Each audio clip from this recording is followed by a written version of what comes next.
right? Now, before I hop into this Gantt chart information for picking a school, I will say for my interview process, I heavily focused on researching the schools and practiced what experiences I wanted to highlight during my interviews and made sure they corresponded with the school's mission statement. So, highlighting words with the school's mission statement with my experiences and also tying those into specific programs I wanted to seek at those universities, I think led to my success on interview day.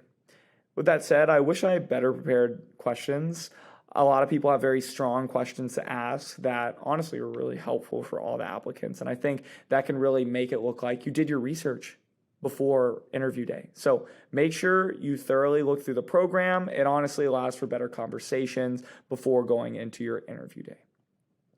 All right, but now for this last part, and this is the last step before matriculation, it's school selection. If you have multiple acceptances, this decision can be extremely tough. And I will give you the advice I was given. And this kind of comes, I use this in engineering a lot, but this is a Gantt chart.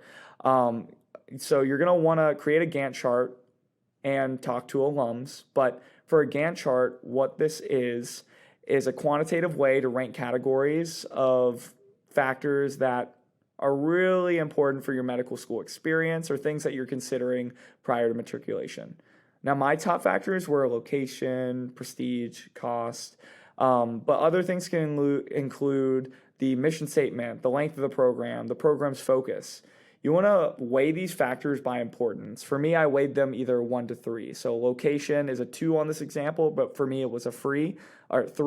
Now cost is going to be another important factor. So cost was a 3 for me as well.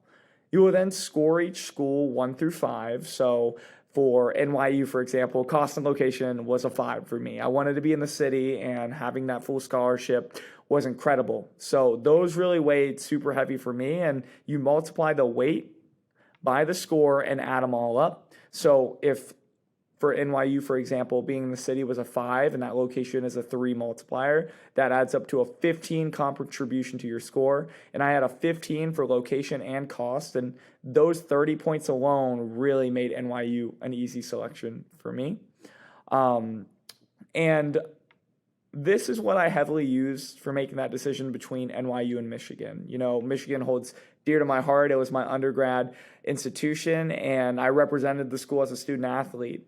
But quantitatively, it really did show that NYU is a better fit for my goals and what I prioritize for medical school. Lastly, making these rankings can be really, really tough. So ask alums for advice. When you get accepted into a school, they're going to give you a lot of connections to alums or M1s, 2s, 3s, and 4s.